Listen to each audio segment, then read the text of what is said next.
Hello नमस्कार दोस्तों, जय हिंद। आइए हम इस वीडियो में देखेंगे माइक्रो ऑर्गेनिज्म। ये जो चैप्टर है वो क्लास 8 का पहला चैप्टर है एनसीईआरटी का, और सबसे मस्त ज़बरदस्त और बेहतरीन चैप्टर है। क्यों है?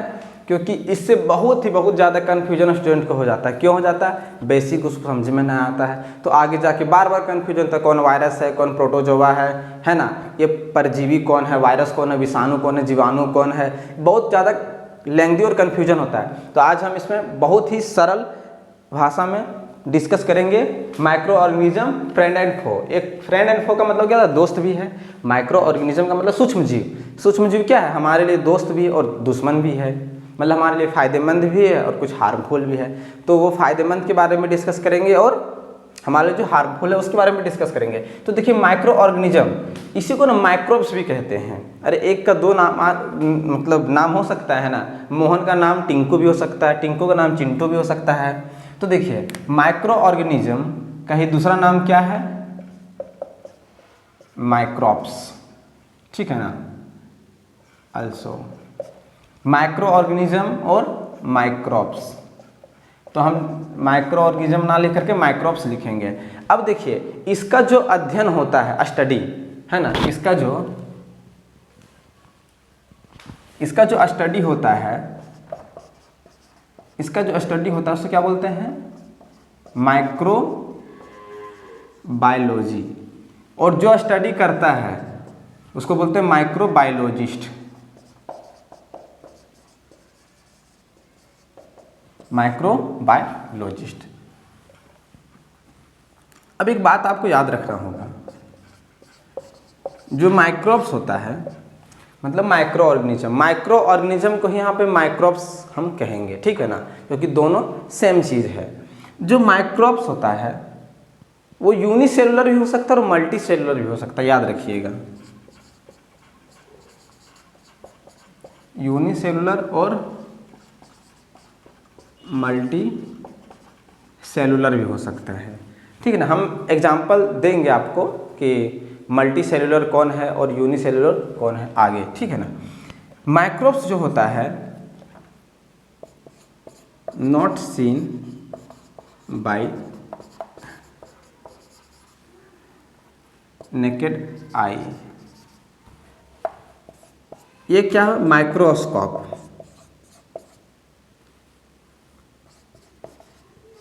ये माइक्रोस्कोप की सहायता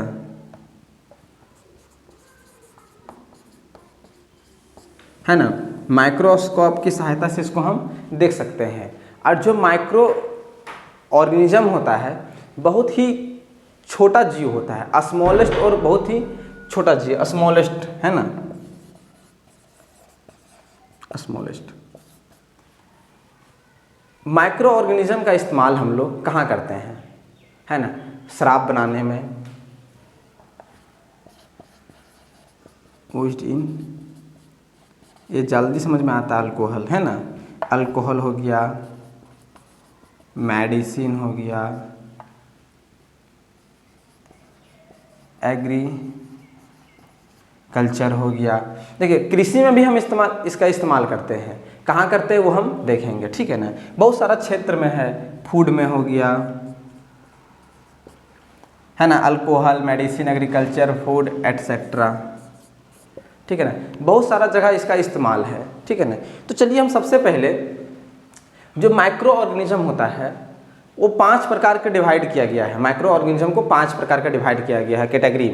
पहला बैक्टीरिया, दूसरा प्रोटोजोआ, एल्गी, फंगस और वायरस। देखिए, वायरस एक माइक्रो ऑर्गेनिज्म की तरह ही बिहेव भी करता है, बट वो थोड़ा सा डिफरेंस है इससे, लेकिन वो माइक्रो ऑर्गेनिज्म के अंतर्गत इसको पढ़ना है ना। उसको माइक्रोस्कोप, सिंपल माइक्रोस्कोप से वायरस को नहीं देखा जा सकता है। क्यों नहीं देखा जा सकता? बहुत ही छोटा होता है। जैसे कोरोना वायरस सुने होंगे ना, इलेक्ट्रॉन माइक्रोस्कोप का इस्तेमाल हम करते हैं वायरस को देखने के लिए। हम इलेक्ट्रॉन माइक्रोस्कोप का इस्तेमाल हम करते हैं, पहला। दूसरा, जिससे ये जो माइक्रो ऑर्गेनिज्म है ना, हम लिखते हैं अभी पहले, तब समझ में आएगा।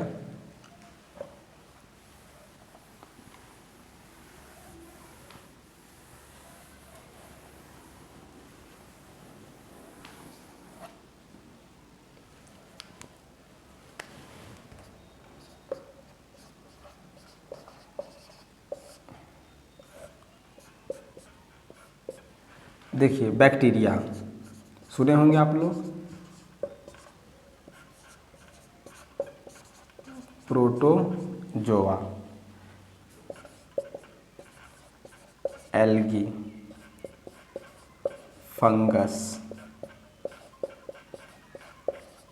ये सब में क्या होता है ना, जान होता है। जान का मतलब क्या होता है, जिंदा होता है ना। ये क्या है, थोड़ा अजीब है। इंसान के अंदर या तो सेल के अंदर है, प्लांट सेल हो तो एनिमल सेल हो, मतलब किसी के अंदर जब प्रवेश करेगा तब जाके जिंदा होगा, बाहर ये मृत्यु मतलब मरा हुआ रहता है। वायरस का ये मतलब खास बात है, तो इससे थोड़ा सा वो अलग होता है। बट ये भी माइक्रो ऑर्गेनिज्म है, क्योंकि ये भी बहुत छोटा होता है, ये सिंपली खुला आंख से नहीं दिखता है। इलेक्ट्रॉन माइक्रोस्कोप का इस्तेमाल हम इसको देखने के लिए करते हैं। अब देखिए यहाँ पे जो टॉपिक है, सबसे पहला जो टॉपिक है वो बैक्टीरिया है ना, जिसको क्या बोलते हैं, जीवाणु। क्या बोलते हैं, जीवाणु।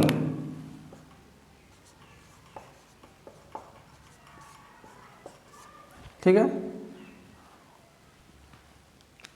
जीवाणु, इसको विषाणु, ठीक है ना, परजीवी, शैवाल, फफूंद, है ना, ऐसे बोलते हैं। चलिए हम हिंदी पर उतना टाइम वेस्ट नहीं करेंगे। देखिए बायोलॉजी जो है ना, इंग्लिश से ही पढ़ना है ना ज़्यादा बेनिफिट है, क्योंकि ज़्यादातर नाम इंग्लिश से ही आता है, हिंदी से उसको बस लिख दिया जाता है। अब हम लिखेंगे प्रोकैरियोटिक सेल, तो प्रोकैरियोटिक का हिंदी थोड़ी ना लिखेंगे, वो प्रोकैरियोटिक और प्रोकैरियोटिक ही लिख देते हैं, ठीक है ना।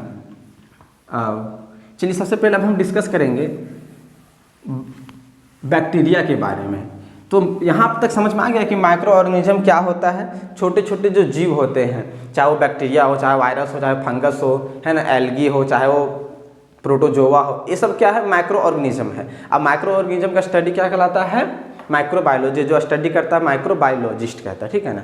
देखिए तीन गो हम यहाँ पे 3 फैक्ट लिखा देते हैं यहाँ पे, जो बहुत ज़्यादा लोग कन्फ्यूजन हो जाते हैं।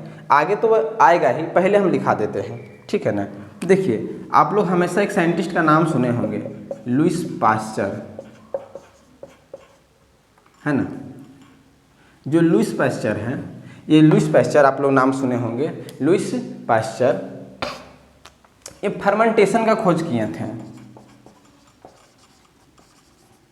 फर्मेंटेशन का खोज कब किया था, 1857 की क्रांति जो हो रहा था। तो दूसरा, ये पास्चुराइजेशन थ्योरी भी दिए थे।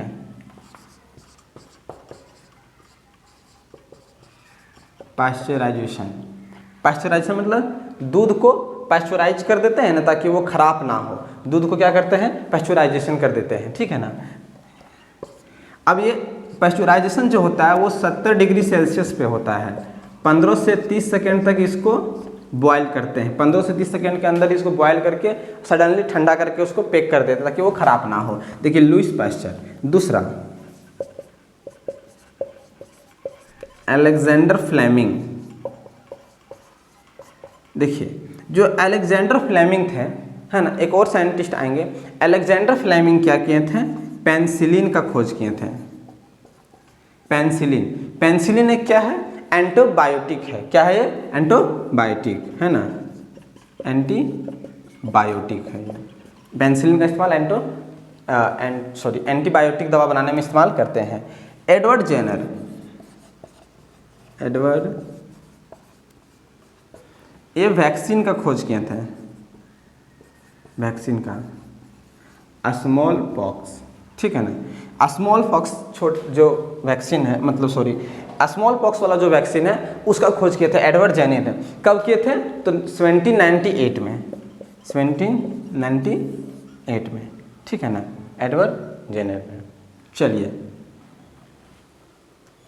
ये लिखवा दिए एक साथ, क्योंकि बार बार ना कन्फ्यूजन था। पेनिसिलिन, वैक्सीनेशन, ये साइंटिस्ट तीनों आता रहता है और गड़बड़ाते रहता है हमको, तो एक बार हम यहाँ पे लिखवा दिए, ठीक है। चलिए अब हम बात करेंगे बैक्टीरिया के बारे में।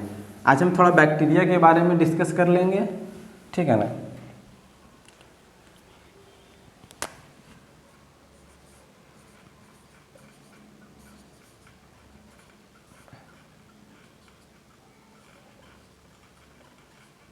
जीवाणु के बारे में, ठीक है।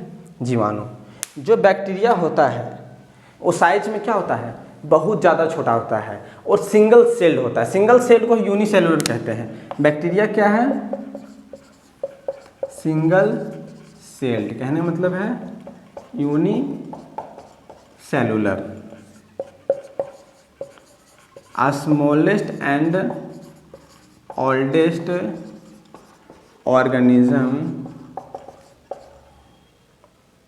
ऑन आवर, हमारे पृथ्वी पर सबसे पुराना और सबसे छोटा जीव है क्या? बैक्टीरिया। बैक्टीरिया बहुत ही पुराना है, ऐसा नहीं कि भी नया आया है, ठीक है ना। दूसरा, बैक्टीरिया को डिफरेंट शेप में बांटा गया है, डिफरेंट शेप्ड। देखिए बैक्टीरिया को डिवाइड कर दिया गया है, मतलब देखिए होता है ना,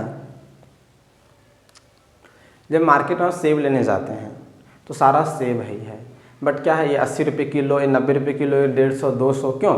जब लाता है पूरा फैक्ट्री से, मतलब सॉरी बागान से तोड़ के लाता है, उसको छाट देता है चलनी से, बड़ा वाला निकल जाता है ना, छोटा वाला रह जाता है, इधर उधर सब साइज हो जाता है। कोई थोड़ा सा ब्लैक कलर का है तो ब्लैक करके बेच दिया, कोई हरा है तो उसको बोल दिया ये लोकल सेब है, बट सब लगभग एक ही जगह से टूट के आता है। तो देखिए बैक्टीरिया जो है वो 2, 3, 4 प्रकार का शेप के आधार पे, पहला एक रॉड शेप होता है, रॉड शेप हो गया, स्पाइरल शेप हो गया, कोमा शेप हो गया, स्फेरिकल शेप हो गया। तो देखते हैं रॉड शेप, रॉड शेप। देखिए जो रॉड शेप है, कहने का मतलब क्या है, ये जो बैक्टीरिया है रॉड शेप, एक हो गया स्फेरिकल शेप, स्फेरिकल, एक कोमा, एक कोमा, एक रॉड शेप हो गया, स्फेरिकल शेप हो गया, एक कोमा हो गया। जैसे देखिए रॉड शेप में क्या हो गया ना, ऐसे रहेगा रॉड की तरह, स्फेरिकल में क्या रहेगा, स्फेरिकल मतलब ऐसे रहेगा गोल, और कोमा में क्या हो गया, ऐसे रहेगा। और एक आपका हो गया रॉड शेप हो गया, स्फेरिकल शेप हो गया। और इसमें एग्जांपल हम दे देते हैं, अभी याद नहीं आ रहा है। बैसिली एक बैक्टीरिया का नाम है ना, कोमा शेप बैक्टीरिया है, स्फेरिकल शेप है। जैसे कोकाई एक बैक्टीरिया का नाम है, कोकाई, COCI, कोकाई। एक क्या स्फेरिकल मतलब ये थोड़ा गोल जैसा होता है, अगर आप लोग इंटरनेट पे इमेज डाल के देखिएगा तो आपको दिखेगा गोल शेप का, ठीक है ना। जैसे एक बैक्टीरिया होता है कोमा शेप का, विब्रोई, ठीक है ना, विब्रोई, विब्रोई। और एक स्पाइरल, स्पाइरल शेप, तो इसमें ऐसे ऐसे स्पाइरल की तरह, मतलब वो ज़्यादा उलझा हुआ रहता है, मतलब स्पाइरल की तरह, स्पिरिला है ना, स्पिरिला। ये कुछ खास प्रकार के बैक्टीरिया है जो शेप के आधार पे बांटा गया है, ठीक है ना, different shape, rod shape, spherical shape, comma shell, spiral shape, ठीक है ना। अब हम बात करेंगे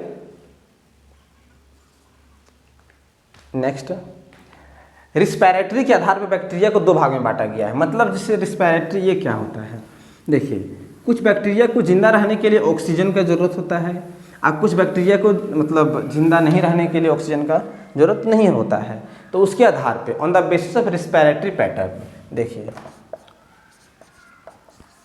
ऑन द बेसिस ऑफ